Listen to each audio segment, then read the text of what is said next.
தேடல் சொந்தங்களுக்கு அன்பு வணக்கம். எழுந்தால் மலை போல் எழுவேன் நண்பர்கள் நலம் காண என்பது போல இருக்கின்றது இன்றைய அனுரகுமார திசாநாயக ஜனாதிபதி அவர்களின் தேசிய மக்கள் சக்தியின் வெற்றி. 159 ஆசனங்கள், வரலாறு காணாத வெற்றியினை 3/2 பெரும்பான்மை எடுத்து தேசிய மக்கள் சக்தி அரசாங்கம் பதிவு செய்துள்ளது. அதாவது அவரது எல்லா அரசியல் மேடைகளிலும் அவர் குறிப்பிட்டு கூறிய ஒரு விடயம், வென்றால் வெல்ல வேண்டும், அழுவதற்கு. அது எதிர்த்தரப்பு வாதி அந்த வெற்றியை பார்த்து கண்ணில் நீர் வருகின்ற அளவுக்கு அந்த வெற்றி இருக்க வேண்டும் என்பது இவர் பல அரசியல் மேடைகளிலே சொல்லிய ஒரு விடயம். அதே போல அமைந்திருக்கின்றது இன்றைய வெற்றி. 159, அதாவது 225 159 ஆசனங்கள் என்பது இலகுவான காரியம் அல்ல. மிகவும் இமாலய வெற்றியினை பெற்றிருக்கின்றது. இதில் முக்கியமான விடயம் என்னவென்றால், வடக்கில் இந்த அரசு பெற்றுக்கொண்ட வெற்றி. இதைத்தான் நான் சற்று உங்களோடு பகிர்ந்து கொள்ள வந்தேன். காரணம், வடக்கு மக்களின் வாக்கு என்பது முக்கியமாக இலங்கை தமிழரசு கட்சி யாரை கை காட்டுகின்றதோ அந்த வேட்பாளருக்கே அது போய் சேரும். இதில் எந்த மாற்றமும் இதுவரை காலமும் இருந்ததில்லை.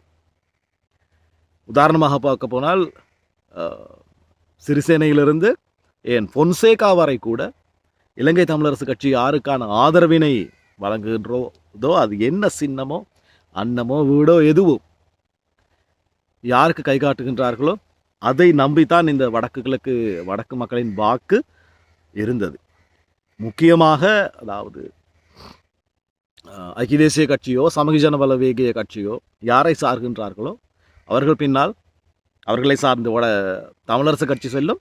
அதற்கு பின்னால் இந்த தமிழ் மக்களது வாக்கு செல்லும். ஆனால் இந்த முறை யாழ்ப்பாணத்தில் 3 ஆசனங்களை பெற்றுக்கொள்வதற்கு என்பிபி அரசு, தேசிய மக்கள் சக்தி அரசுக்கு கூடுமானதாக இருந்திருக்கின்றது. இது ஜனாதிபதி தேர்தலோடு ஒப்பிட்டு பார்க்கும் பொழுது மாபெரும் வெற்றி, மிகப்பெரியதொரு மாற்றம். காரணம், ஜனாதிபதி தேர்தலில் சுமார் ஒரு 10% வாக்குகளை தான் அனுரகுமார திசாநாயக் அவர்கள் பெற்றிருந்தார். அந்த நேரத்தில் கூட என்னுடைய ஒரு பதிவில் குறிப்பிட்டிருந்தேன், இது மாற்றத்தின் ஆரம்பம் என்று. அந்த மாற்றமானது இன்று தெரிந்திருக்கின்றது. ஏனென்றால், ஜனாதிபதி தேர்தலுக்கு பெரிதாக வடக்கில் அவரது எலெக்ஷன் கம்பெயின்ஸ் எதுவும் இருக்கவில்லை. மக்கள் அறிந்திருந்தார்களோ என்பது கூட ஒரு சந்தேகம்தான். ஆனால் இந்த முறை இந்த பொது தேர்தலிலே அது ஒட்டுமொத்தமாக மக்கள் வாக்கினை வாரி வழங்கியுள்ளார்கள், அள்ளி குவித்துள்ளார்கள். அந்த அளவு ஒரு வரலாற்று வெற்றியினை பெற்றிருக்கின்றது வடக்கிலும் கூட.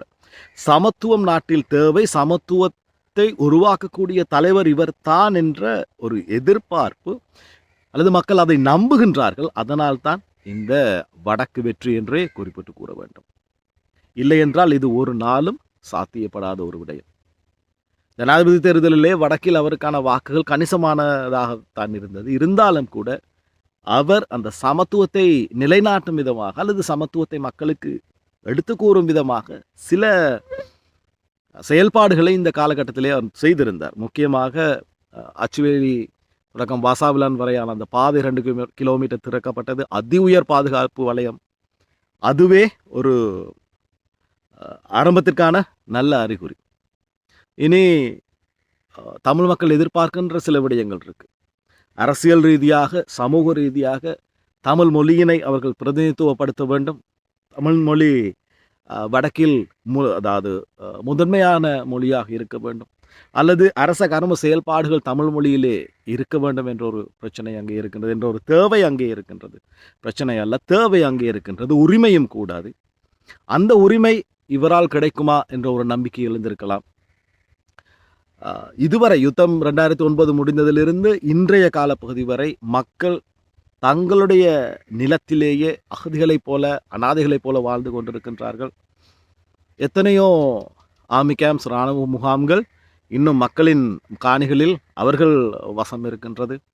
எத்தனையோ அரசியல் கைதிகள், அப்பாவி அரசியல் கைதிகள், சந்தேகத்தின் பேரிலே பிடித்து வைக்கப்பட்டிருக்கின்றவர்கள், அதாவது தென்னிலங்கை அரசு பக்கம் சார்ந்த கொலை குற்றவாளிகளே விடுதலை செய்யப்படுகின்ற நேரத்தில் எந்த பாவமும் அறியாமல், எந்த பிழையும் செய்யாமல் சந்தேகத்தின் பேரில் கைது செய்யப்பட்டவர்கள் இன்னுமே சிறையில் இருக்கின்றார்கள்.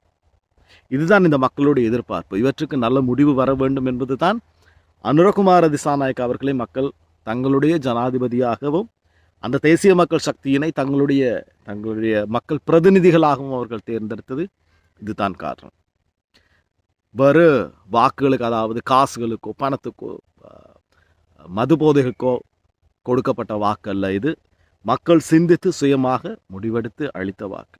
ஸோ இந்த கடமைகளை, நான் கூறிய இந்த சில விடயங்களை அனுர அரசு நிறைவேற்ற வேண்டும் என்பது தான் இங்கே அனைவரதும் எதிர்பார்ப்பாக இருக்கின்றது, கோரிக்கைகளாகவும் இருக்கின்றது. இனி இந்த தமிழர் சார்பாக, அதாவது ஒட்டுமொத்த தமிழர்களும், நான் வடக்கு தமிழர்களை மட்டும் குறிப்பிடவில்லை, அது மலையக தமிழர்களாக இருக்கட்டும், இஸ்லாமிய சகோதரர்களாக இருக்கட்டும், கிழக்கு தமிழர்களாக இருக்கட்டும், அனைவருமே சேர்ந்து தங்களுடைய பிரதேசத்தில் தங்களுக்கான உரிமையை நிலைநாட்டிக்கொள்ள, வென்றெடுக்க இந்த தேசிய மக்கள் சக்தி அரசாங்கத்திற்கு தங்களாலான ஒத்துழைப்பை கொடுத்துள்ளார்கள். இனி அதை பெற்றுக்கொள்வதற்கான நடவடிக்கைகளில் இவர்கள் இறங்க வேண்டும், ஈடுபட வேண்டும். அதன் மூலமாக மக்கள் நன்மையினை பெற்றுக்கொள்ள வேண்டும்.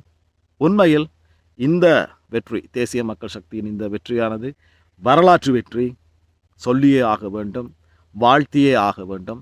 பொறுத்திருந்து பார்ப்போம்.